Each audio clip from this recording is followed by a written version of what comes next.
କଳାହାଣ୍ଡି ଜିଲ୍ଲା କରଲାମୁଣ୍ଡା ବ୍ଲକ ଆତ୍ମା କାର୍ଯ୍ୟାଳୟ ପରିସରରେ ବ୍ଲକ ସ୍ତରୀୟ କୃଷକ ମେଳା ଅନୁଷ୍ଠିତ ହୋଇଯାଇଛି।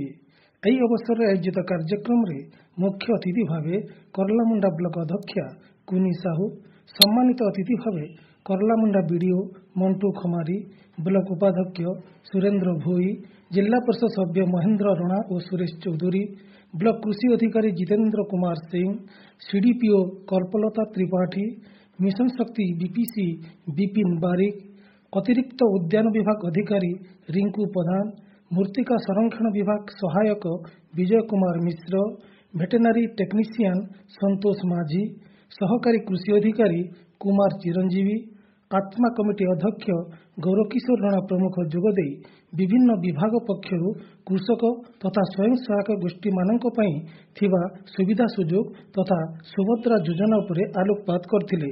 କାର୍ଯ୍ୟକ୍ରମରେ ମୃତ୍ତିକା ସ୍ୱାସ୍ଥ୍ୟ କାର୍ଡ ବଣ୍ଟନ କରାଯାଇଥିଲା।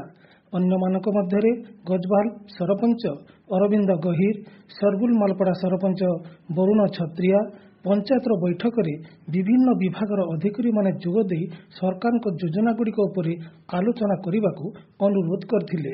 କାର୍ଯ୍ୟକ୍ରମରେ ଶ୍ରୀ ଅର୍ଣ୍ଣବ ଅଭିଯାନର ବ୍ଲକ ଅତିରିକ୍ତ କାର୍ଯ୍ୟକ୍ରମ ସଂଯୋଜକ ପ୍ରଦୀପ କୁମାର ସାହୁ ସଂଯୋଜନା କରିଥିଲେ ଓ ଶ୍ୟାମପଦ ଭଞ୍ଜ, ମିଲନ କୁମାର ଗୋଛାୟତ, ଓମ ପ୍ରକାଶ ମିଶ୍ର, ଗ୍ରାମ୍ୟ କୃଷି କର୍ମୀ ଲୋକନାଥ ବାଗ, ସୁରଜ ଶେଖର ସାହୁ, ପ୍ରଦୁଷିନୀ ରାଉତରାୟ, ସନ୍ତୋଷିନୀ ବରାହ ପ୍ରମୁଖ ସହଯୋଗ କରିଥିଲେ।